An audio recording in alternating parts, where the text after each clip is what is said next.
Muy buenas noches, queridos hermanos, ¿cómo están? Espero que estén bien el día de hoy. Estamos iniciando esta nueva semana, pero también este nuevo mes de junio, y espero que sea un mes de mucha bendición para cada uno de ustedes y para todos los que vamos a estar también meditando todavía en este capítulo 12 del libro de Mateo. El día de hoy vamos a continuar, mejor dicho, este capítulo 12. Vamos a ir al versículo 43. En el versículo 43 nos toca el día de hoy ver acerca de uno de los temas muy interesantes, acerca de cómo es que el demonio vuelve a una persona que el demonio lo encontró estando ordenado, dice ordenado, limpio y de alguna manera vacío. Vamos a ver qué implica todo eso. Así que versículo 43 del capítulo 2 de Mateo dice, cuando el espíritu inmundo sale del hombre, anda por lugares secos buscando reposo y no la halla. Antes de poder seguir este tema, hay que ver tres cosas. Uno de los comentaristas habla acerca de eso, muy importante notar, que tenemos que por lo menos tener en cuenta tres cosas. En primer lugar, en la Biblia no tenemos a detalle cómo se comportan todos los demonios. No conocemos a detalle exactamente cuál es la vida que ellos llevan, etcétera. Lo único que sabemos, o lo poco que sabemos, es acerca de que no están divididos, tienen un solo príncipe, en este caso Satanás, todos están sometidos a él. También tenemos información de que pueden poseer el corazón de una persona, pero no tenemos más detalles acerca de eso.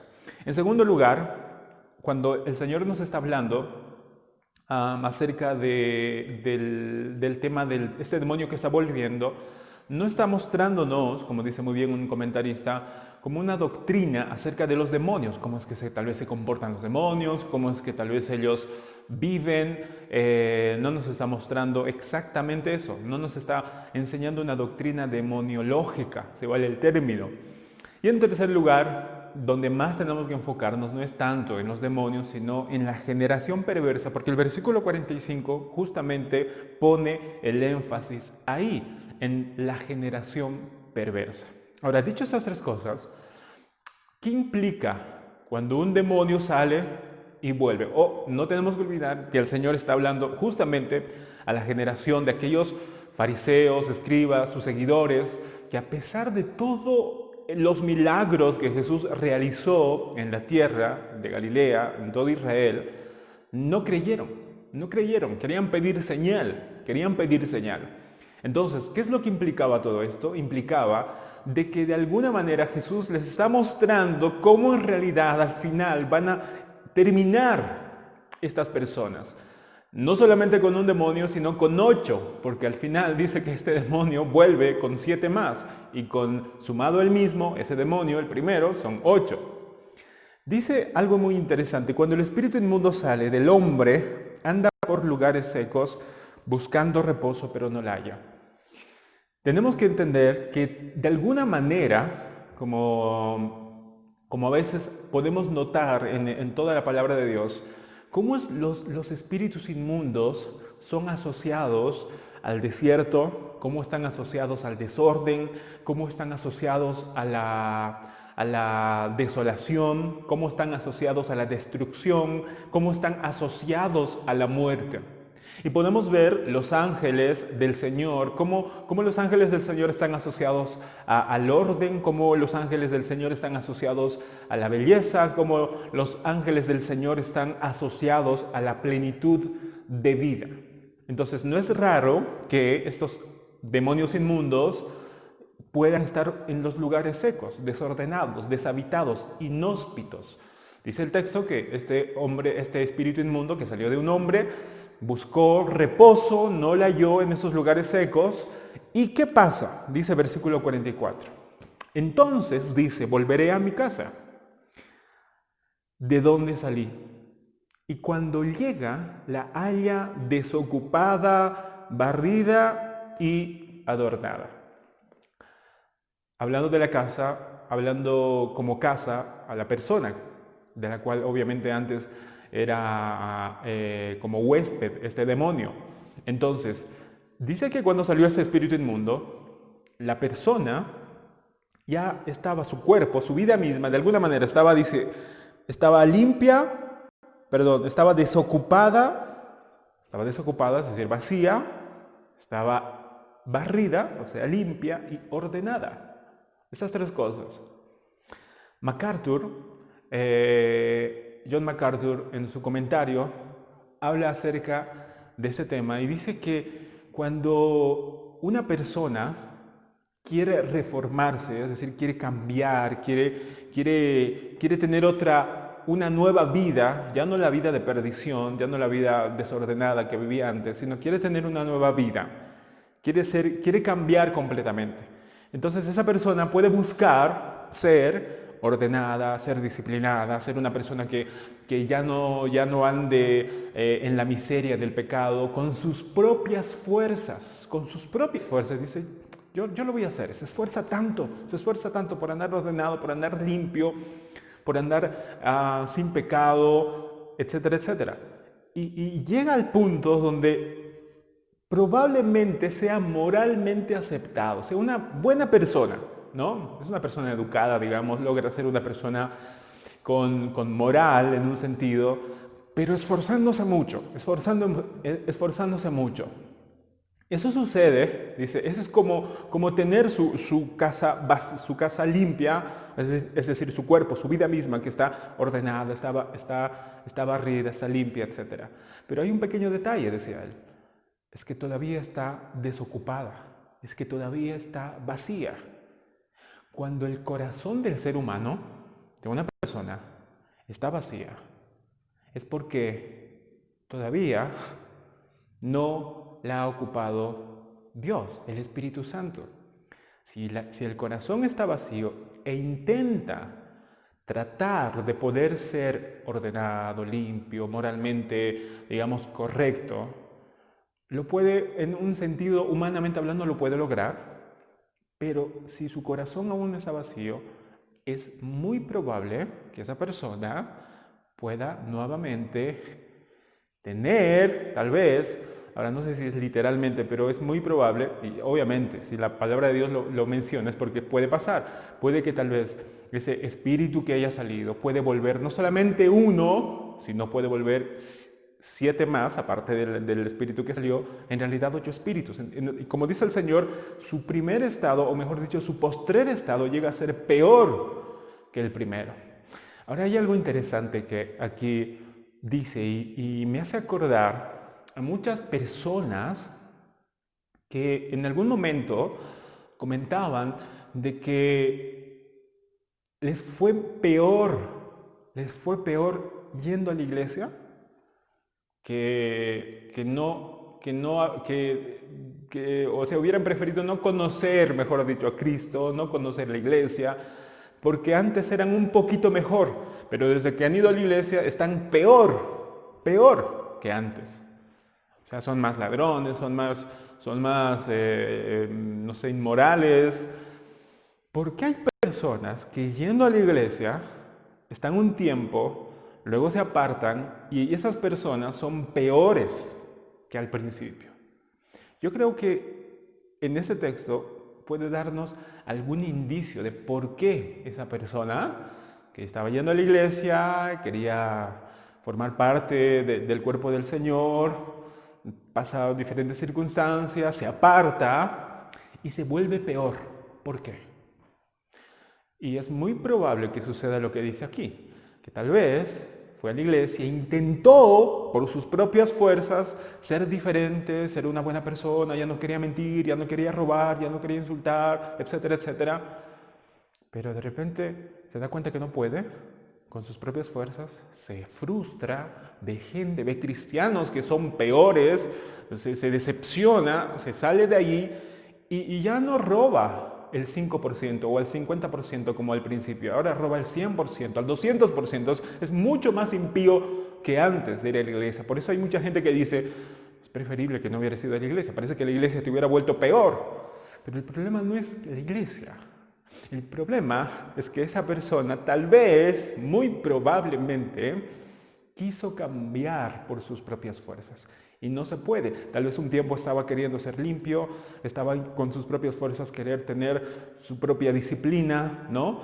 De repente se dio cuenta que no podía, y cuando el Espíritu Santo no habita, no ocupa nuestro corazón, es muy probable, más temprano que tarde, de que nuestros viejos hábitos vuelvan a ser peores que el primero. Y por eso una persona se aparta y a veces es peor que al principio. Entonces yo creo que aquí tenemos que tener mucho cuidado. ¿Por qué? Porque no podemos nosotros pretender cambiar por nuestras propias fuerzas. No podemos y no tenemos nosotros. Es peligroso querer ser moralmente correctos, querer ser lo mejor con nuestras propias fuerzas, que no es malo, no creo que sea malo, pero es peligroso cuando estamos queriendo nosotros solos y por motivos a veces egoístas y motivos equivocados, querer ser mejores personas sin pedir al Señor ayuda. De hecho, ni siquiera sin poner nuestra fe en el Señor. Y eso puede ser muy peligroso, porque al final podemos volvernos peor que antes. Por eso creo que el Señor pone tanto énfasis en que nosotros tenemos que arrepentirnos, tenemos que ser pobres de espíritu, porque solos no podemos y necesitamos de la ayuda del Señor para que nuestras vidas puedan cambiar, para que nuestras vidas puedan ser completamente diferentes, no de afuera para adentro, sino de adentro para afuera, que el Espíritu Santo regenere nuestro corazón, nuestra mente, nuestros hábitos cada día más y más, aunque sea lento, no importa, pero que avance, que crezca, que se note en nuestras vidas. Luego dice el versículo 45, lo peor, ¿qué pasa cuando una persona pone su esfuerzo solamente en ser mejor? Dice el versículo 45, entonces va y toma consigo otros 7 espíritus peores que él, y entrados moran allí, y el postrer estado de aquel hombre viene a ser peor que el primero. Así también acontecerá a esta mala generación. Hablando de esta mala generación, se refiere obviamente a las personas, los enemigos del Señor, los fariseos, los escribas, los que le llamaron Belzebú al Señor Jesús. Qué importante entender que uno puede llegar a ser peor que antes, cuando utiliza o quiere utilizar simplemente al Señor para sus propios beneficios. A veces una persona quiere ser mejor persona, dice yo quiero ser mejor persona, pero para lograr sus propias metas, sus propios sueños, y quiere utilizar al Señor como si fuera un ayudante que le puede ayudar. No, el Señor no es un ayudante, nuestro Señor es el Señor, Él es el dueño. Nosotros tenemos que ser ayudantes de Él para lo que Él quiera para nuestras vidas. Y el postrer estado de estas personas llegaron a ser peor que el primero. Ahora, ¿a qué implica?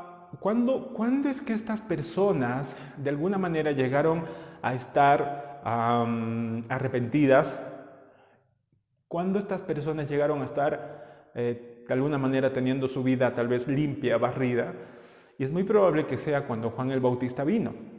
Entonces cuando Juan el Bautista llegó, empezó a predicar el arrepentimiento y mucha gente creyó y se bautizó.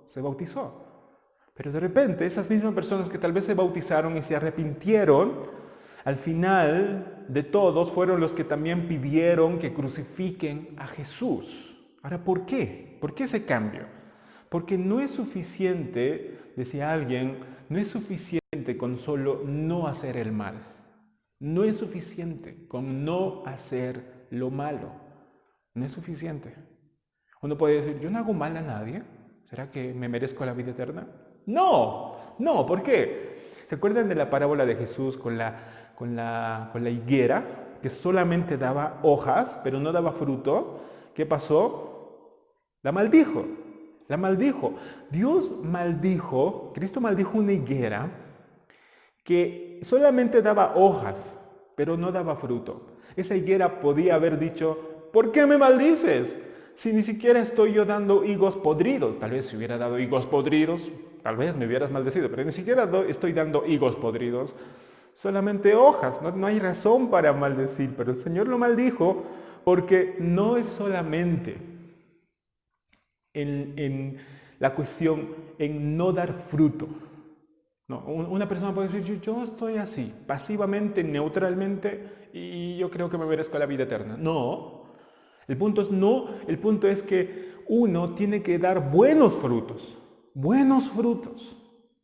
Ahora, obviamente una persona que da malos frutos, y es obvio, ¿verdad? O es obvio que tiene su parte en el lago de fuego y azufre. Pero la pregunta era, ¿y qué pasa si una persona no da fruto? ¿Qué pasa si una persona tiene el talento como la parábola de los talentos? ¿Se acuerdan? Creo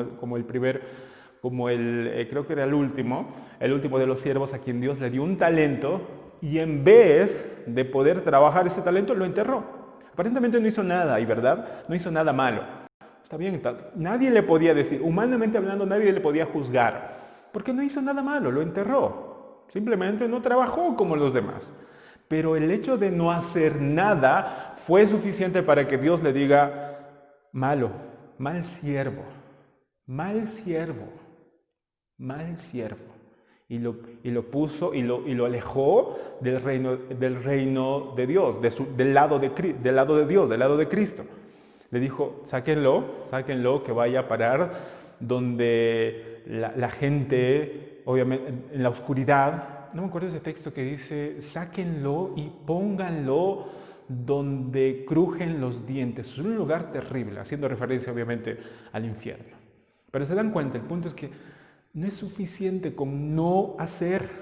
El punto es que necesitamos mostrar evidencia que en nuestras propias vidas hay un cambio. Una persona que aparentemente está limpia, que aparentemente está ordenada, generalmente se conforma con no hacerle mal a nadie. Dice, yo no hago mal a nadie. Yo voy a la iglesia, estoy tranquilo, no molesto a nadie, y piensa que con eso está mostrando frutos de vida, frutos del Espíritu de Dios. No. ¿Cómo uno puede saber que está mostrando y está viendo frutos en su vida cuando no solamente no hace nada, sino que hace, es positivo? Esa persona muestra, no solamente está con los brazos cruzados sin hacer mal a nadie, sino que hace lo bueno, ayuda, está queriendo dar más de lo que le piden. Cuando le ofenden, perdona, no solamente se queda quieto, sino perdona. Da un vaso, no solamente ignora a sus enemigos, sino que le ayuda, da un vaso de agua a aquel que lo insultó, a aquel que le ofendió. Un hijo de Dios que verdaderamente tiene el Espíritu en su corazón, en su vida, es una persona que va a mostrar los frutos del Espíritu. Pero una persona que no tiene al Espíritu de Dios puede creer que tiene el Espíritu de Dios con el hecho de no hacer nada. Con el hecho de estar ordenado, de estar moralmente correcto. No funciona así. Es muy peligroso. A veces nosotros podemos caer en eso también. Así que Dios nos ayude, queridos hermanos, a que cada día, en primer lugar, ¿qué podemos aprender? Dos cosas. Primero, que podamos ver y estar seguros y asegurarnos de que el Espíritu de Dios mora en nosotros, y que podamos ver esa evidencia mostrando los frutos del Espíritu en nuestras vidas. Que no querramos ser mejores personas simplemente para que la gente nos diga que somos mejores personas, o simplemente para vivir una vida buena. No, que Dios nos ayude a querer ser cada día mejor, más ordenados, más limpios. Es algo que tenemos que hacer, pero que podamos serlo no por nuestras propias fuerzas, sino por el Espíritu de Dios que mora en nosotros. Que no nos conformemos simplemente con cruzarnos los brazos y no hacer mal a nadie, sino que tenemos que hacer bien a los demás. Tenemos que dar, tenemos que hacer, tenemos que accionar, en otras palabras. Tenemos que dar, tenemos que amar a nuestros enemigos. No solamente no hacer nada a nuestros enemigos, sino amarlos, orar por ellos. Ese es una evidencia de que tenemos al Espíritu de Dios en nosotros. Y en segundo lugar, algo muy importante, una de las evidencias de que tenemos al Espíritu de Dios es que vamos a andar ordenados. Eso va tanto para mí como para ustedes, hermanos. Tenemos que ser ordenados. El Espíritu de Dios es un espíritu que cuando hay caos pone orden. ¿Se acuerdan en Génesis 1:1? Cuando la tierra estaba desordenada y vacía, pero vino el Espíritu y puso orden. Bueno, cuando el Espíritu de Dios está en nosotros, pone orden. Y no solamente orden en nuestras vidas, poco a poco va mostrándose en nuestro hogar, en nuestra casa, está ordenado, nuestras propias vidas, nuestros horarios, nuestras prioridades. Todo está ordenado, está limpio y hay vida en abundancia. Es una evidencia en nosotros. Espero, hermanos, que podamos ver eso en nuestras vidas y podamos agradecer a Dios. Y si solamente estamos queriendo tratar de ser buenas personas con nuestras propias fuerzas, tengamos cuidado y podamos correr a Cristo lo más pronto posible para pedirle que su Espíritu esté en nosotros, en nuestras vidas, en nuestros corazones, y que sea su Espíritu quien se muestre en cada accionar de nuestras vidas. Que Dios les bendiga, queridos hermanos, a toda nuestra congregación Kairos, mucho ánimo, y el día de mañana, Dios mediante, vamos a estar terminando este capítulo. Bendiciones.